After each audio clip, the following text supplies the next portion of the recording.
So in the fourth grade, my teachers began to associate my value with a letter grade. It took me a few years to adjust, but by the time I'd reached the eighth grade, I felt like I had unlocked the secret to the school system. I realized that it doesn't matter what you're learning.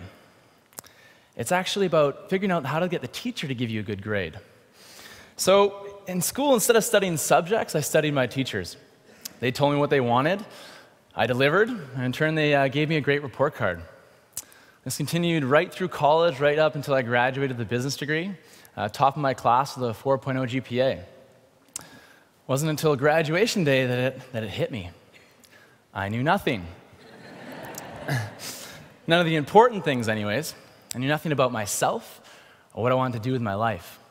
I knew that I wanted to be happy, that I wanted to be fulfilled, to feel like my life meant something. But other than that, I was completely lost. I felt really alone in this search. Everyone around me appeared to know exactly where they were going. At least that's how it seemed. I soon became depressed and was overwhelmed with anxiety and the expectations of others. It's about that time that my dad gave me some advice. He said, "Sean, it doesn't matter what you do, whatever it is, just make sure it's something you're passionate about." He said, "I've been alive nearly 60 years and have yet to find something that I'm passionate about." And we hear so often how important it is to find our passion, how it contributes to our happiness and our fulfillment. I think many of us would agree. Then why is it when you ask someone what their passion is, the majority of us have absolutely no idea? How many of you know what your passion is? To search for my passion, I created the 1 Week Job Project. I'd work a different job each week for a whole year, 52 jobs in 52 weeks. Set up the website oneweekjob.com, and on there I wrote, anybody, anywhere in the world could offer me a job for 1 week. And I asked my employers to donate all my wages to charity. Oddly enough, it worked. From exploring volcanoes as a park ranger in Hawaii to choosing a spring fashion line as a fashion buyer in New York, introducing songs as a radio DJ in Toronto, I tried them all. Firefighter, reporter, stock trader, yoga instructor, NHL mascot, advertising executive, baker.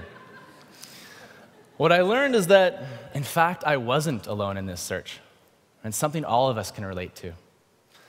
Whether recently graduating from college or later on in our career facing any major transition, at some point in our life we must look deep inside and ask ourselves, what do I want to do with my life?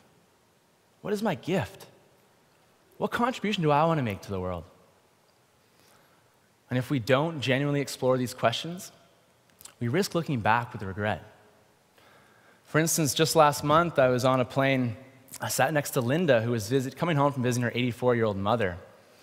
Linda described to me how she sat there next to her mom, holding her hand, but she didn't know how to comfort her.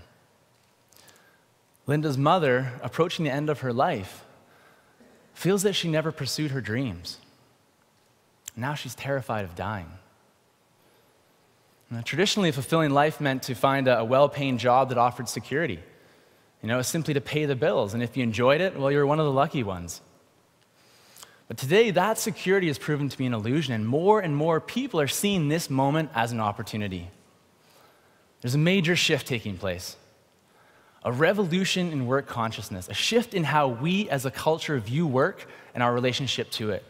No longer is our work something we merely endure. Our work is becoming ever more connected to our life's work, our precious opportunity to share our unique gift with the world. Each of my 52 weeks, I'd ask my coworkers what they like most about their job. They weren't saying things like money or job security. Although important, it wasn't the first things they'd mention. Instead, they said things like, I enjoy my coworkers. I believe that I make a difference. Week 44, I met Ken, the director of a preschool in Boise, Idaho. Ken's about 6'2", 220 pounds. He more resembles a football linebacker as opposed to a childcare worker. And when I asked Ken what he liked most about his job, his eyes lit up. He said, when I see a kid climb the monkey bars for the first time or tie their shoes for the first time, to know that I'm playing a part in making that happen is incredible. After working on a dairy farm, week 8, waking up at 5 o'clock in the morning, heading out to the barn, milking these cows, shelving manure, I couldn't understand how someone would possibly enjoy doing this. I look over at George, the head farmer, and he loves it. People need to eat, he told me. I feed thousands. With an organic farm, it's also healthier for the environment.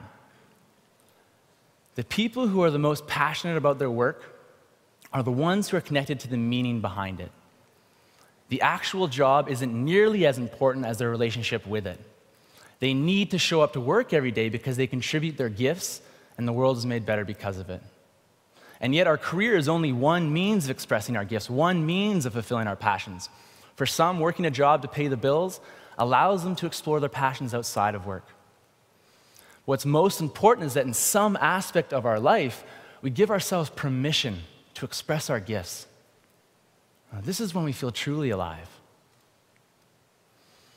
Howard Thurman said, "Don't ask yourself what the world needs. Ask yourself what makes you come alive, and go do it. Because what the world needs is people who have come alive." What makes me come alive? To inspire possibility, to embrace the interconnectedness of each of us, to encourage dialogue that allows us to approach our life's work with gratitude. And when we embody our life's work, when we share our gifts, we are fulfilled, energized, more compassionate. In turn, we enrich ourselves, our family, our friends, our communities. And at a time when our world is facing major challenges at this ecological, economic, and social level, it's no longer an act of self-indulgence. It's our responsibility and commitment to each other. It's time. It's time to create, as Charles Eisenstein wrote, the more beautiful world our heart tells us is possible. So this is my plea to your heart, to your intuitive self that already knows the answer, that has always known the answer.